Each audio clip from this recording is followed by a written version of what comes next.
I meet the coolest people, and everybody has a story, and I'm kind of nosy, so I'll ask. We shared a love of drama. We did. Drama. And more drama. We hit coming out issues, we hit family issues, and those are always a little, serious. You can't deal with it, you can't deal with the gays. If nothing else, just mind your own and relax.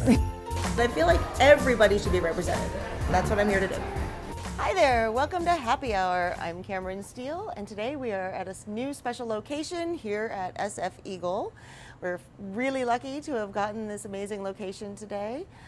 It's got a great history stemming back to the early 80s when it was one of the first bar that was more community center / bar, and helping the community here in San Francisco and doing a lot of outreach and fundraising and all kinds of great events, even before there was a community center over on Market Street. So we are super happy that Mike and Lex let us be in here today.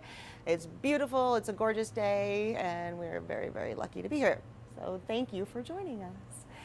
I am also particularly excited about being here today to film because I don't know if a lot of you know this, but I did not grow up in San Francisco. I mean, who did? But I grew up in Albuquerque.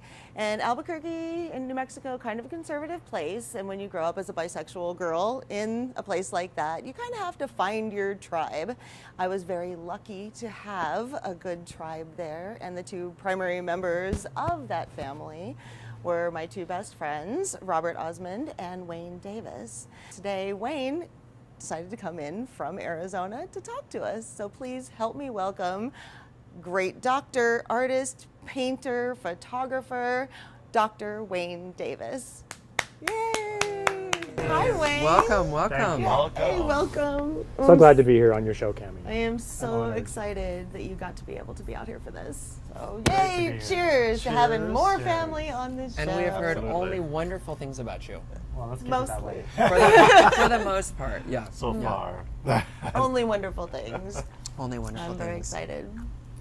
Although it is a little weird to have somebody you know so well and have known for so long, because we have been friends since I was 16, you were 17, somewhere around there. 19, blah, blah, blah.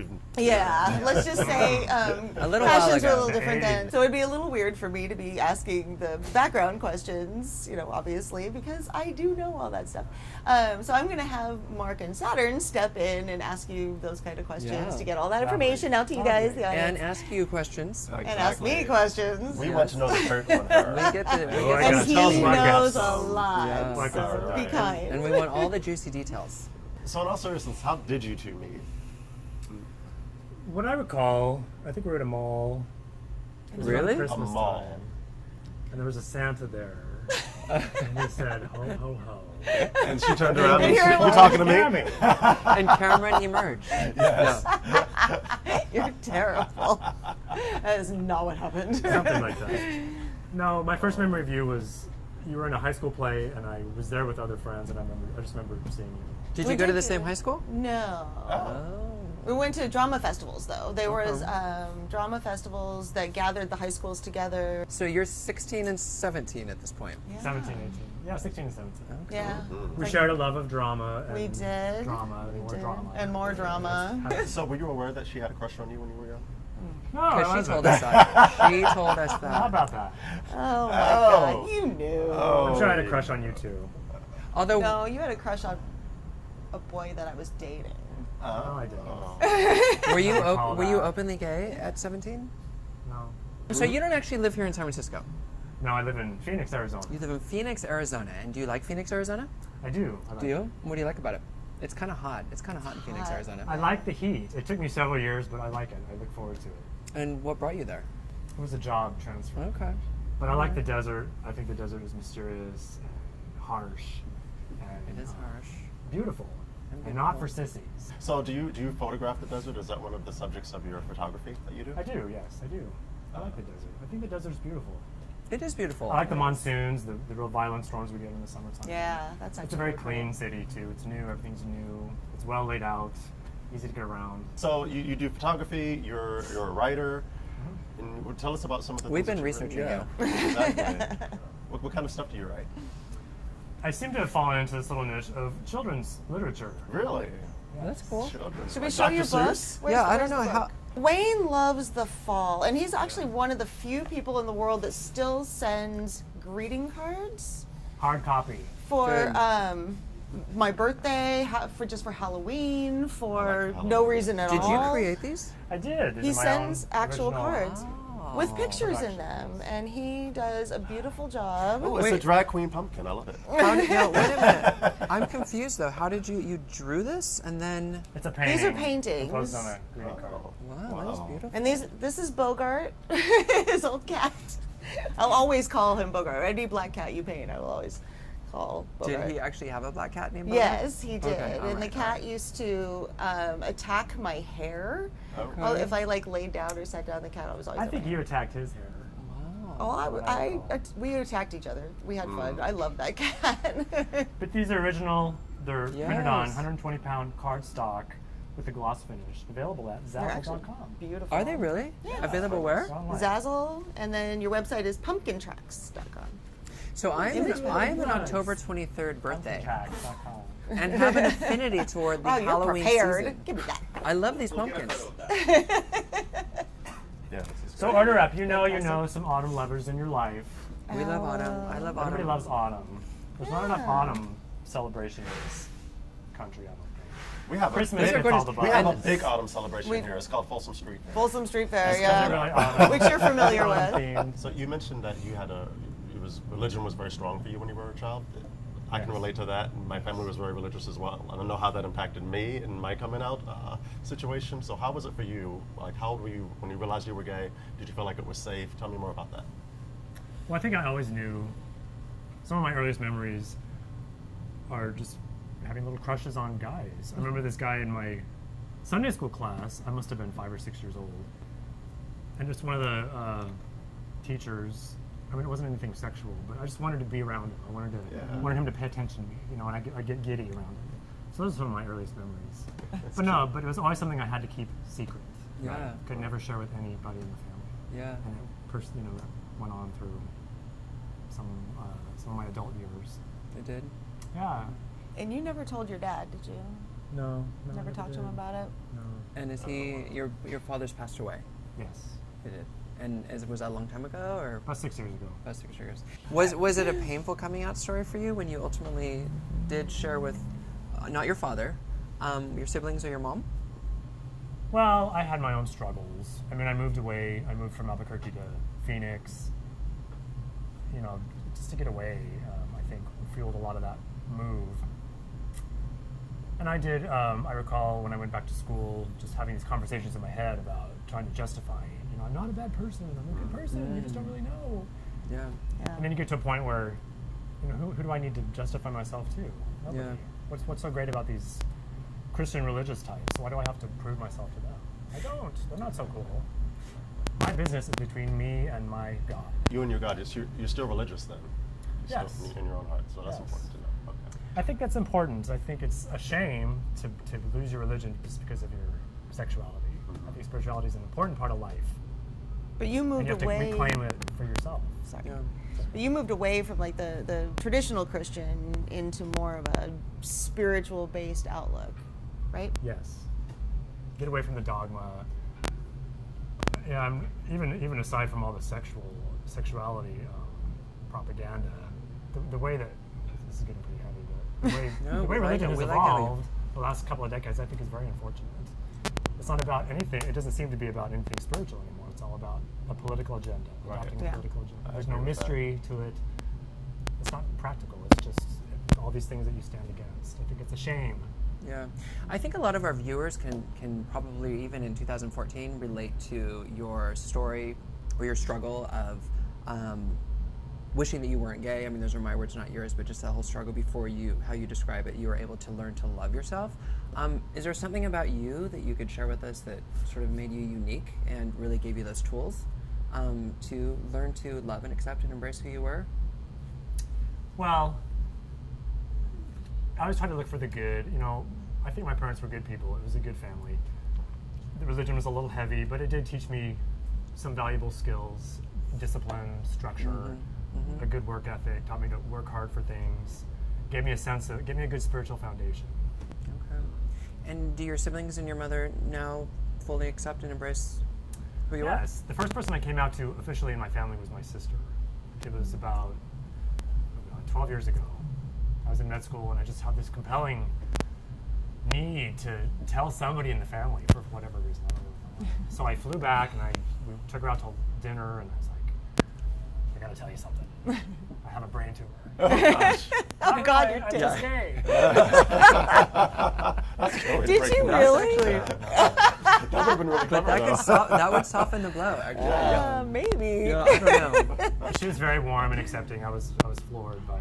I didn't know what to expect, but She's she's sweet. like, "Oh yeah, I knew that. I knew it for years." Yeah. Isn't that funny? Most What of do the you think, family I was members do. Yeah. How about your mom? They do. Well, I told my sister, tell whoever you want. I don't care. I'm done. Just tell me. So I think she shared it with my mom, and we talk about it in our own way. Mm-hmm. She's like, "How's Carter? Did you guys look after each other? Oh, it's nice to have a special friend, isn't it?" Special friends. So that's But the that's way good. But that's good. deal You with feel warmed by that because she's demonstrating interest in your life. And Right. we're not talking about Jimmy Carter, I would imagine, No, yeah. because that would be unusual. Especially if he was your special friend. You haven't heard? Carter. So who's Carter? Carter's my special friend. Okay. And is he? no, he's Is he here from out of town with you? He is. And is he awesome? He is awesome. I've known Carter for about 20 years. I met him shortly after moving to Phoenix, and he's just very special. He's very special. Yeah, and Cameron. I You love know Carter. and you love Carter. Absolutely. I fell in love with him as well the first time we met. He's the sweetest, gentlest, kindest man, and they've had their ups and downs over the years, Yes. but I was always like Team Carter. Well, you're a writer, a photographer, a doctor, and also Handsome. Mr. Southwest Leather, sir. You actually won a title. Tell us what you had to do to win that. What was involved in that competition? What was That's a it? good question. Southwest Leather, sir. Yes, sir. Yeah. Well, I always remember in my 20s sitting in the bar and watching these videos of these leather competitions. And I always thought it was so cool, so intriguing. And I thought, someday I'm going to do that. And I was always intrigued by the leather imagery and the hyper masculine images. So when I got out of residency, I thought, well, I'm just going to do it. I'm going to do something crazy. It's now or never. So I ran for a local title. It's kind of what you would expect. It was hosted at a local bar. There's a judging panel. You have your interview. You do a fantasy sequence on stage. A fantasy sequence on stage. Yeah. Of course, Saturn's ears. Well, yeah, hooked up of on that. course. No. And being from a theater background, What was your fantasy? that helps. Yeah. Well, the one we did at International was more interesting. So let me tell you about that one. Yeah. And that was in San Francisco, right? The international. Right. Okay. Yeah, we won the local, and then we had to go on international. So, of course, with my religion that we discussed previously, of course, I dressed up as the devil Yes. with horns. Of course. And the boy had angel wings on, and The boy. Carter. no, No. No, the okay. title boy. The Title boy. And we have to explain the parallel titles Yes. thing. There's a whole world to this that's just very elaborate. Well, something that actually struck my ear is you said I had gotten out of residency, and had you been part of the leather community at all before you entered this community or this competition? Yeah, I was kind of on the fringe. You were so you owned some gear. Mhm. I sound like an old man here. Is it called gear? And you had worn it out in public, Mhm. and you loved it. Oh yeah, I've always been intrigued by it. Okay, all right. And you worked in that bar before you were a bartender at a bar that had that. No, kind of the thing. bar I worked at was a drag bar. Oh, was it? And no, I never did drag. No, I cannot imagine that. And you're- Leather looks fine on you. And you're a bartender. Bartender waiter. Okay. say that. All right. So what was it about leather? Was it that really got you into it? Was it totally sexual, or was it more to it? I just like the look. Yeah. I just like leather. I think it's hot and sexy. Well, we're in the capital of kink right here in the U.S. We That's are, all and about we it. are have the Eagle. Folsom Street We're Fair at the coming Eagle, up. right? So Dory do Alley you Center. get into the role plays and the sadomasochism aspect of leather? Or? I mean, I do my own version of it. I think you got to make it your own. But I do think also as gay men get older, I think having a little leather edge to you is very sexy. It's a nice way. It can be a nice way to mature into your elder years. Is there a leather community in Phoenix? There is. There is. He's Not like here, though. He heads it up. Yeah, but not like here. No. I had more fun at the international circuit and the people I met at international than with the groups at home in Phoenix. Yeah. And the international competition here was interesting, and this is very eye-opening for me, not knowing any of this, having you compete and us going to the competitions to support you, because there's the boot black competitions, there's the boy competitions, and there's the sir competitions. When are the boy competitions? Well, it's all at the same time, but it's all together. But there's there's the storytelling aspect, which I love, and then there's the performance aspect, which we'll get back to that performance in a second, because oh my God, yeah, having that theater background definitely led to that. Plus your passion for music too, because some of the performances didn't have that musicality or that theatricality, that it was just straight up raunch. Yeah, raunch. And I didn't really go to see porn. I prefer to see performance, and you had all of that in yours, although I was terrified. When was this that you went? So here in San this Francisco? was, you competed 4 years That ago was that competition. in the international competition. Right, So describe your performance and how that came about, because I want them to understand what the visual that's in my head that I will never ever unsee. But you were the devil, and there was a boy with angels. Right. Right. A boy who portrayed an angel. Yes, a boy who portrayed an And angel. what did you do to this boy? That was my favorite part. Dominant, of submissive, by the way, in case you Yes, haven't put that yes, together. all right. favorite part of the competition was doing this fantasy. You say it's fantasy, and some people think it's just raunch, but it doesn't have to be. Sometimes Doesn't it have is. to be. But it's a performance. It's like can be a little theater piece if you get creative. So it allowed me to be creative. But yeah, it was a little raunchy.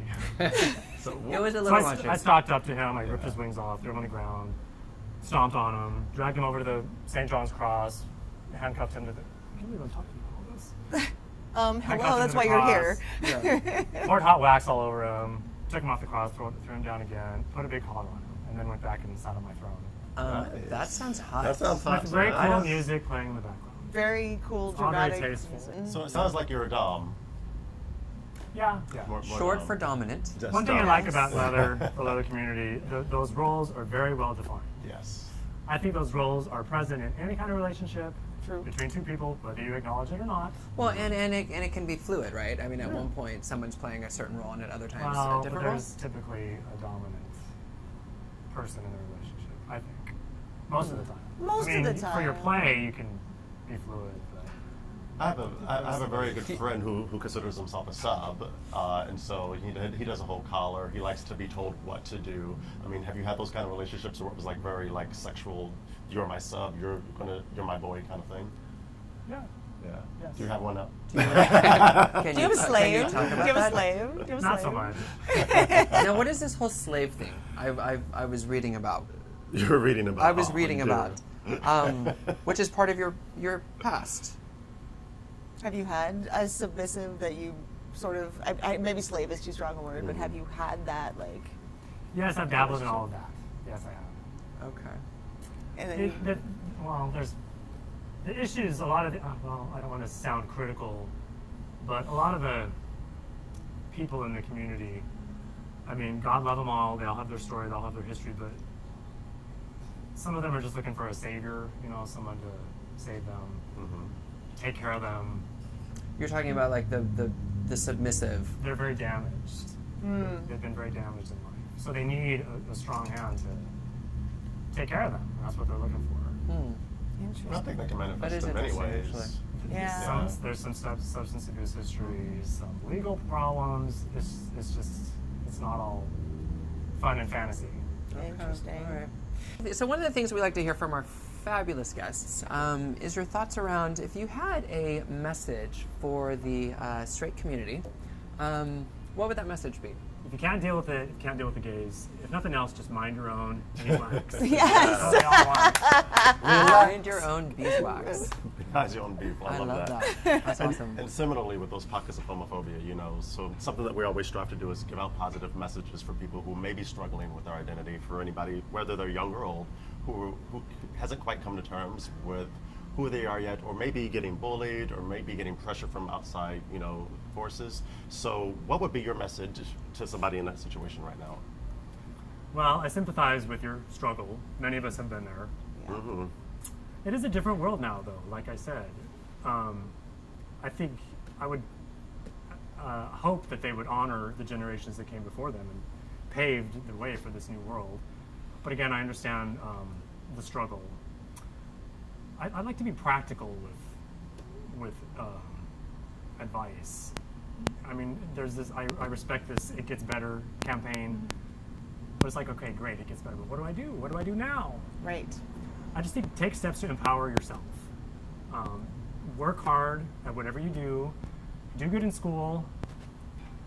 I'm a big advocate for fitness. A strong body, strong mind gives you strength. And stay connected to your spirituality. That gives you a strong foundation. There's always going to be bullies in life. You're never going to get away from them.